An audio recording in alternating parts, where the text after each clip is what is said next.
बिस्मिल्लाहिर्रहमानिर्रहीम, अस्सलाम वालेकुम। मैं हूं असद और आप देख रहे हैं असद इलेक्ट्रिकल। आज मैं एक फ़ॉल्ट के बारे में आपसे डिस्कस करूंगा।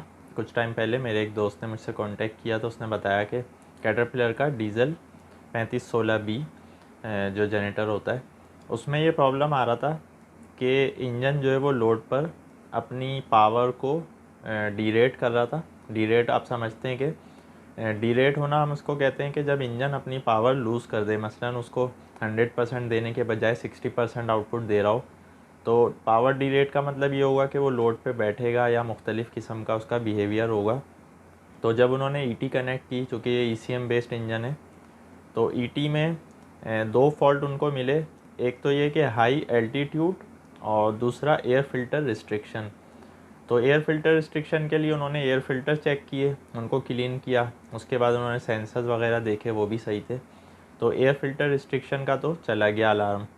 दूसरा जो कोड आ रहा था वो मुस्तकिल आ रहा था हाई एल्टीट्यूड, और उसके आगे ही लिखा हुआ था कि इंजन डीरेट, यानी उसकी वजह से इंजन डीरेट हो रहा था।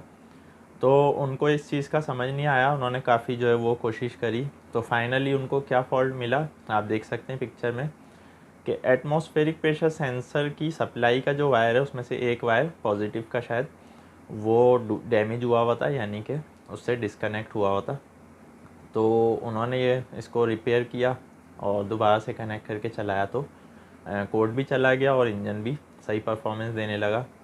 तो उन्होंने मुझसे पूछा था कि मतलब एटमॉस्फेरिक प्रेशर सेंसर की वजह से ऐसा क्या हुआ कि इंजन ये मसला कर रहा था।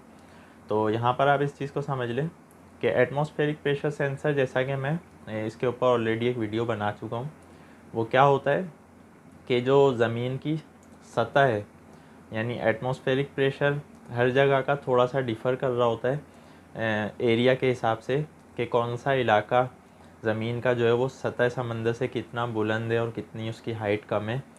तो हाई एल्टीट्यूड का मतलब यही था कि वो एटमॉस्फेरिक प्रेशर से को जो है ईसीएम सही से रीड ही नहीं कर पा रहा था, तो इसलिए वहाँ पर हाई एल्टीट्यूड का अलार्म दे रहा था।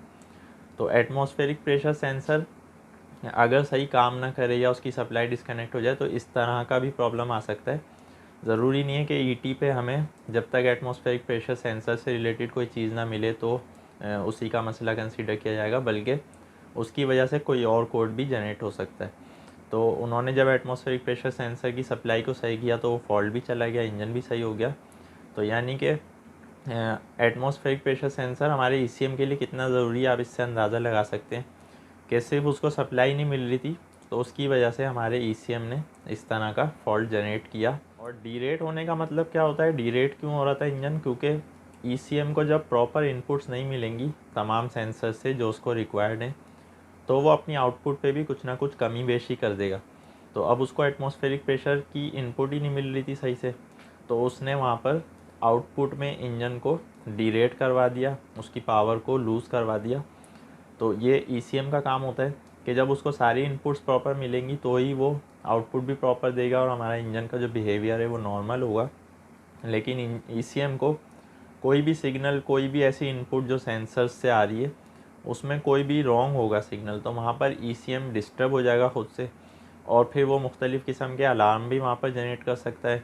इंजन की परफॉर्मेंस पे भी फ़र्क आ सकता है, क्योंकि ईसीएम ही हमारे इंजेक्टर्स को आउटपुट दे रहा होता है जिसके बिहाफ पर हमारा इंजन चल रहा होता है। तो इंजन का जो दारोमदार है वो सारा इंजेक्टर्स के ऊपर है, फ्यूल इंजेक्टर्स के ऊपर। तो ईसीएम जब उनको प्रॉपर सप्लाई नहीं देगा तो वो प्रॉपर काम नहीं करेंगे और फिर वहाँ मुख्तलिफ़ किस्म का बिहेवियर हमें इंजन का देखने को मिलता है।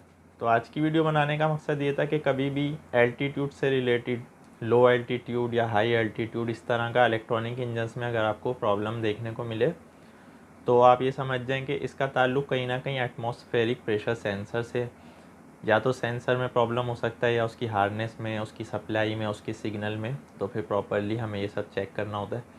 तो इस तरह के फॉल्ट से कुछ ना कुछ सीखने को मिलता है। उम्मीद है आज की वीडियो में आपने कुछ सीखा होगा। वीडियो पसंद आने की सूरत में लाइक करें। आज के लिए इतना ही, नेक्स्ट वीडियो तक के लिए इजाज़त दीजिए। अल्लाह हाफ़िज़।